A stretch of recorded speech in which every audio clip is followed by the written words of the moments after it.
We think of the ground as the very definition of stillness, solid earth, the thing that does not move, the thing you stand on precisely because it stays put.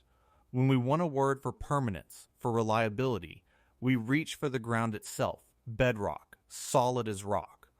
But there is a place in the United States where the ground does not obey that rule at all, where the earth beneath your feet is doing things that, if you did not know the science, you would swear were impossible. The ground there rises and falls like a chest drawing breath. It heaves upward by feet and then sinks back down. The floor of a lake bulges up from below. Geysers that fell silent for decades roar suddenly back to life. The soil in places is too hot to touch, and the whole landscape trembles with thousands of earthquakes a year. And all of it sits on top of one of the largest volcanic systems on the face of the planet. That place is Yellowstone, and what the ground beneath it is doing, right now, this year, is genuinely astonishing, the kind of thing that sounds like exaggeration until you look at the instruments and see it measured in hard numbers. The land breathes. The earth is restless in a way that solid ground simply should not be. And the reason is the thing that everyone has heard of and almost no one truly comprehends: the enormous reservoir of molten and semi-molten rock, the supervolcano, sitting a few miles below the surface, radiating its heat and its power up into the crust and making the ground above it behave less like solid stone and more like the skin over something vast and alive. Now, let me say clearly, because it matters, that none of what I am about to describe means Yellowstone is about to erupt. It is not. The scientists who watch it around the clock see no sign of an imminent eruption, and the restlessness of the ground, as strange as it is largely the normal behavior of a giant living volcanic system going about its business. But normal, at Yellowstone, is a word that covers things almost beyond belief. A ground that moves and breathes and heats and shakes in ways that would terrify you anywhere else. And that only seems ordinary here, because here it is. This is the story of what the earth beneath Yellowstone is actually doing, why it should not be possible, and why it is. Let me take you to an ordinary summer morning in the park, because it shows how thin the line really is. It is a warm July day, and a crowd of visitors is walking the boardwalk through a popular thermal area, the kind of place families stroll every day of the season, cameras out, kids pointing at the steaming pools. The ground is beautiful and benign, the springs bubbling gently, the mineral colors bright in the sun, and then, with no warning at all, the earth erupts. A thermal feature detonates in a steam-driven explosion, hurling black rock and boiling water and mud high into the air, raining debris down across the boardwalk where people are standing. The crowd scatters, running for their lives as chunks of the earth fall around them, and when the air clears. The boardwalk is wrecked, the ground torn open, the peaceful scene of moments before replaced by a smoking crater. That actually happened, in recent memory, and by sheer luck no one was killed. But sit with what it means. A patch of pretty, calm, well-trodden ground in a national park full of tourists simply blew itself apart on an ordinary afternoon because the water beneath it, held under pressure and heated by the giant below, flashed to steam and exploded. That is the reality of the ground at Yellowstone. It looks like a park. It behaves like the lid on a boiler. Let me start with the strangest thing of all, the thing that sounds made up but is measured constantly. The ground at Yellowstone breathes. The floor of the Yellowstone caldera, the great volcanic crater at the heart of the park, does not stay at a fixed elevation.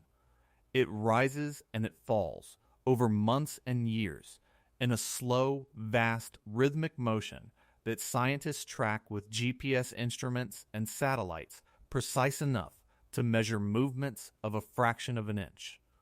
Over a period of years, parts of the caldera floor can rise substantially, in some episodes lifting by more than half a foot to a foot or more, a whole landscape swelling upward. And then the motion reverses, and the same ground slowly sinks back down, deflating, subsiding, sometimes for years at a stretch, before rising again. The land inhales and exhales. It is called ground deformation, and it is one of the most closely watched signals at Yellowstone because it reflects the movement of magma and hot fluids deep below. But strip away the technical language and sit with what it actually is. An area of solid ground, the size of a large city, or larger, gently rising and falling by feet, breathing on a timescale of years. Driven by forces miles beneath it. If a patch of ground in your own backyard rose a foot over a few years and then sank back down, you would not believe it. You would think something had gone deeply wrong with the world. At Yellowstone, it is simply Tuesday. The caldera has been doing this for as long as we have had the instruments to watch, and almost certainly for far longer. A great slow breathing of the earth that should not be possible, and yet is measured in numbers every single day.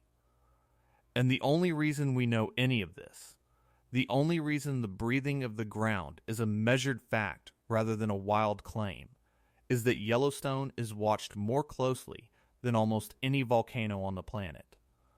A dedicated observatory, a partnership of scientists, keeps a constant vigil over it, and the tools they use are extraordinary.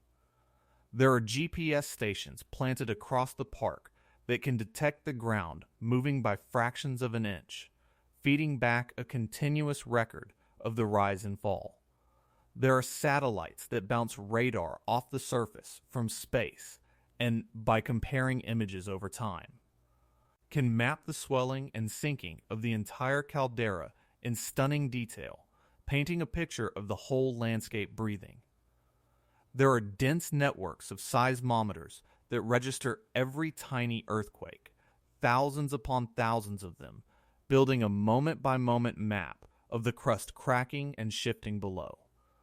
There are instruments measuring the gases seeping out, the temperatures of the ground and the springs, the flow of the rivers carrying away the system's heat.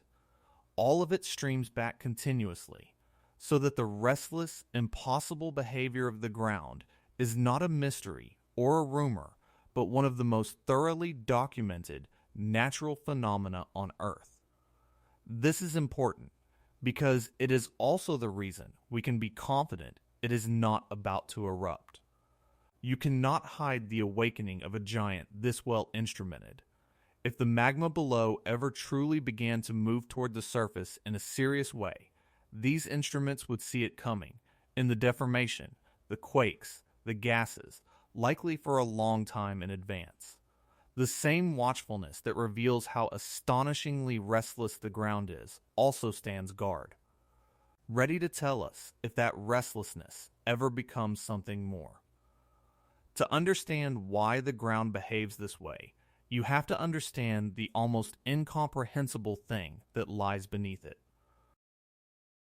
Yellowstone sits on top of a volcanic hotspot, a plume of extraordinary heat rising from deep within the earth, and over millions of years, as the North American continent has drifted slowly over that fixed hotspot, it has left a trail of ancient volcanic craters across the west, with Yellowstone sitting over the hotspot now. Beneath the park lies a plumbing system of molten and partially molten rock on a scale that dwarfs an ordinary volcano. There is a large shallow reservoir of magma just a few miles below the surface, a vast body of hot, partly melted rock, and beneath that, deeper still, an even more enormous reservoir feeding it. This is the engine, and in Yellowstone's past, That engine has produced eruptions so large they are almost impossible to categorize. Super eruptions, catastrophic events hundreds of times larger than an ordinary volcanic eruption that occurred at Yellowstone in the deep geological past and blasted out so much material that they collapsed the ground into the giant caldera that defines the park today. That is the beast beneath the breathing ground. Not a mountain with a crater on top, but a colossal reservoir of heat and molten rock, tens of miles across, sitting just below the surface, radiating enough energy upward to power thousands of geysers and hot springs, and to make the very land above it swell and sink. The reason the ground does the impossible is that it is not really solid ground at all. It is a thin, warm crust stretched over something enormous and molten and restless, and the surface simply reflects what the giant below is doing.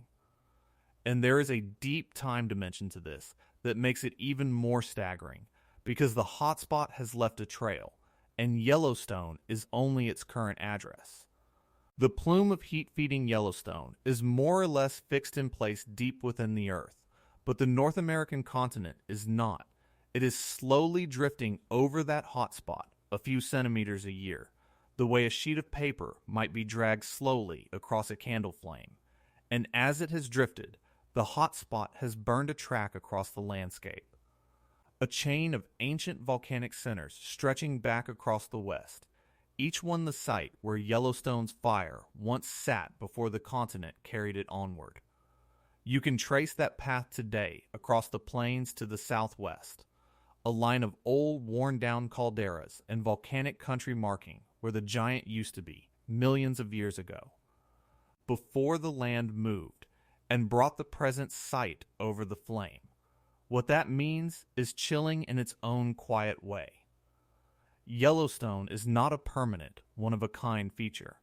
It is the latest in a long series, the current bright spot on a moving conveyor belt of continent passing over an eternal fire, and the great eruptions that built and rebuilt it have happened again and again across that track over millions of years. The ground is doing impossible things now because it happens to be sitting over the hot spot in this era. And the long geological record shows that this is simply what the surface does, wherever it lies over that plume, for as long as it lies there. We are living on one frame of a movie that has been playing for millions of years. And it is not only the land that rises and falls. Even the floor of Yellowstone Lake, hidden beneath the water, is deforming, bulging in places from below. Yellowstone Lake is a large, beautiful body of water sitting partly inside the caldera, and when scientists mapped its floor in detail, they found it was not the flat, quiet lake bed you might expect. It is a landscape of its own, marked by underwater hot springs, by domes and bulges where the bottom has been pushed up from beneath, features that show the same deforming. Heating forces at work under the water as on the land. In places, the lake floor has risen into low domes driven by the pressure of hot gases and fluids accumulating beneath the sediment, and there are underwater thermal vents and even the potential for underwater explosions where that pressure releases. Think about that. Even the bottom of a lake here is being pushed up and reshaped by the restlessness below, the deformation reaching everywhere, under the ground and under the water alike. It is one more piece of the same astonishing picture that across this entire region, the surface, whatever it happens to be, land or lake bed, is being lifted, warped, heated, and rearranged by the immense system underneath. So that nothing here is truly still, not the ground, not the mountains, not even the floor of the lake. Then there are the geysers, and what they have been doing is its own kind of impossible, because dead ones have come back to life. Yellowstone holds the greatest concentration of geysers and hot springs on Earth, the surface expression of all that heat below. Water superheated underground and blasted into the sky. And these features are not fixed or predictable. They change. The most dramatic example in recent years is Steamboat Geyser, the tallest active geyser in the world, capable of blasting water far higher than the famous Old Faithful. For long stretches of time, Steamboat is nearly dormant, going years, even decades, with few or no major eruptions. And then, without a clear warning, it reactivates, entering a period of frequent, towering eruptions, roaring back to life after a silence so long that many assumed it was finished. In recent years, it did exactly that, launching into a record-breaking run of major eruptions that stunned observers. Across the park, thermal features shift and change. New ones appear. Ground that was cool becomes hot. Patches of forest die as the soil beneath them heats up and the roots cook. Steam vents open where there were none. The whole thermal landscape is alive and in motion, features waxing and waning, dying and reawakening. As the plumbing beneath them shifts and the heat finds new paths to the surface, a geyser going silent for decades and then suddenly erupting again is a reminder that nothing here is settled, that the system is constantly rearranging itself, and that the ground is keeping secrets it reveals only when it is ready. And nowhere is the ground more alive and more temperamental than a place called Norris Geyser Basin, the hottest and most dynamic thermal area in the entire park. Norris is where Yellowstone shows its moods most openly. The ground temperatures there are extreme, and they change, sometimes rising to the point where the soil becomes too hot for the boardwalks and trails, forcing sections to be closed for safety when the heat surges. Norris has undergone what scientists call thermal disturbances, episodes when, across the whole basin, features suddenly change behavior all at once. Springs shifting color and temperature, new vents opening, the water chemistry changing, the whole area reorganizing itself over days as some pulse of heat or pressure moves through the plumbing below. It is also the site of Steamboat, the giant geyser, and it sits near the part of the caldera system where some of the more notable ground movements have been detected. Norris is, in a sense, the place where you can most clearly feel that the ground is not a fixed thing, but a living interface, responding in real time to the invisible forces beneath it, heating and cooling and shifting and venting. Never settling into anything you could call stable, rangers and scientists watch Norris especially closely precisely because it is so changeable.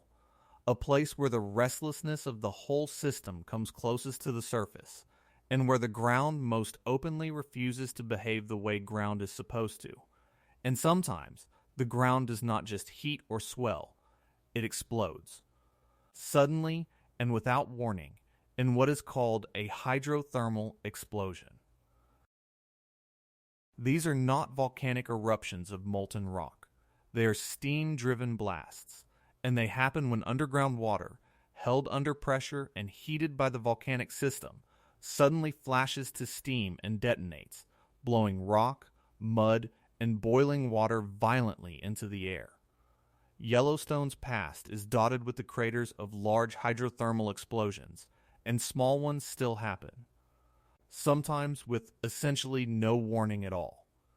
In a recent summer, one such explosion tore through a popular thermal area in the park, hurling debris and destroying a boardwalk where visitors walk, sending people running, a sudden violent blast out of ground that had looked, moments before, perfectly benign.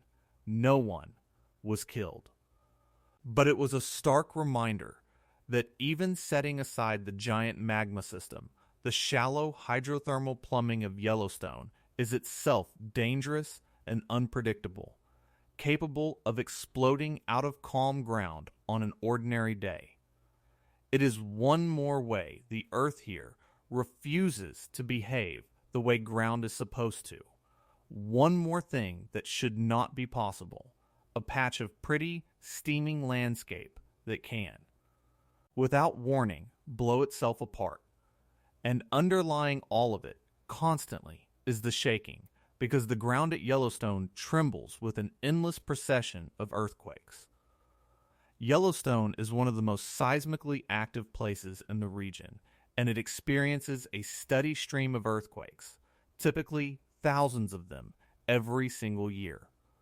Most are tiny, far too small to feel, detected only by sensitive instruments, but they never really stop, a constant background trembling of the crust, and often they come in swarms, clusters of many quakes striking the same area over days or weeks, hundreds of small tremors in a burst, as the ground adjusts to the movement of fluids and the shifting stresses below.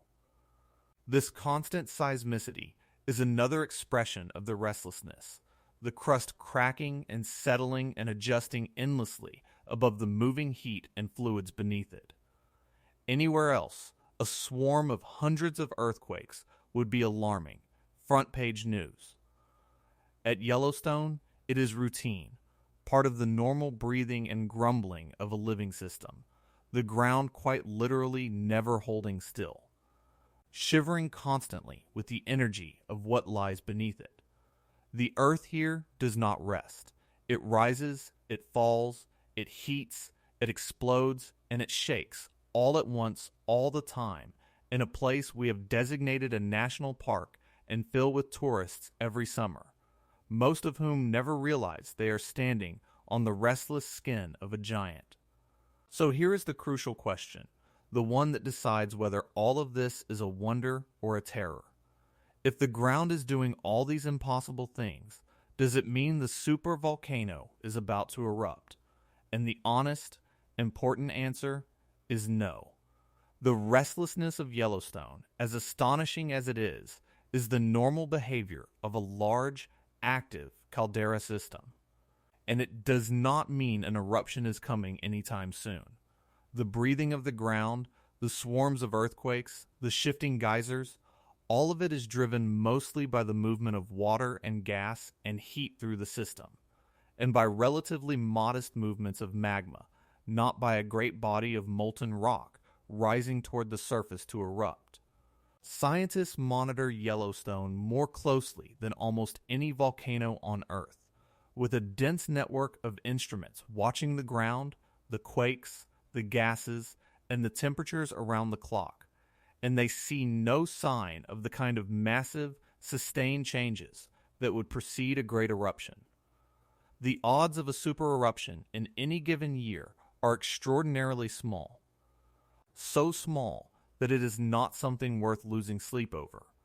In fact, Yellowstone is far more likely to produce a smaller hydrothermal explosion or a modest lava flow, or simply to keep breathing and grumbling as it has for thousands of years, than to unleash a catastrophe.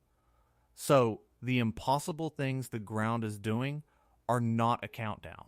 They are just what it looks like to live on top of one of the great volcanic systems of the world when it is simply idling, awake but calm, restless but not roused. The wonder is that all this astonishing activity is the quiet version, but it is worth understanding what the giant could do someday, because that is the shadow that gives all of this its weight. In the deep past, Yellowstone produced supereruptions, among the largest volcanic events known in the geological record, eruptions that ejected staggering volumes of ash and rock that would have devastated the surrounding region under thick volcanic debris and thrown enough ash into the atmosphere to spread across much of the continent and affect the global climate. If such an eruption were ever to happen again, the consequences would be continental in scale, burying vast areas of the American interior in ash, crippling agriculture, and disrupting the whole world. It is a genuinely apocalyptic scenario, and it is exactly why Yellowstone captures the imagination the way it does. But the crucial thing to hold on to is the timescale and the probability. These supereruptions are separated by hundreds of thousands of years. They are exceedingly rare, and there is no evidence one is approaching. Yellowstone may never produce another one, or it may, but not on any timescale that should shape how you live your life. The giant is real, and the destruction it could theoretically cause is real, but the calm, restless breathing we see today is not the prelude to it. It is simply the sound of the giant sleeping, turning over, dreaming, doing all the small, impossible things that a sleeping giant does, without ever waking. Stand at the edge of a thermal basin in Yellowstone on a cold morning, the steam rising in great white columns from 1,000 vents, the ground warm beneath your boots. The smell of sulfur in the air, and you can feel, in a way no words quite capture, that you are standing on something alive. Because you are. The ground beneath Yellowstone is doing things that should not be possible, rising and falling like breath, bulging up beneath a lake, waking geysers from decades of silence, exploding without warning, trembling with endless earthquakes. And it is doing all of it not because it is about to erupt, but because it is the living surface of one of the most powerful natural systems on the planet, a reservoir of heat and molten rock so vast that the solid earth above it cannot help but move. We call it a park. We drive through it, photograph it, walk its boardwalks, and mostly we forget what it is. But the instruments never forget, and every day they record the same impossible truth, that here in this one place, the ground itself is not solid and still and dead the way we believe all ground to be, but restless and warm and breathing, the thin skin over a giant, reminding anyone who cares to look that the earth beneath our feet was never as permanent as we needed to believe. And that in Yellowstone, at least, it has never once stopped moving. We build our whole sense of safety on the idea that the ground is the one thing that will always hold still, and Yellowstone is the place where that idea quietly falls apart, where you can watch, in hard data, the solid earth rise and fall and heat and shake like something breathing in its sleep. It is not a warning of doom. It is something stranger, and in its way more humbling.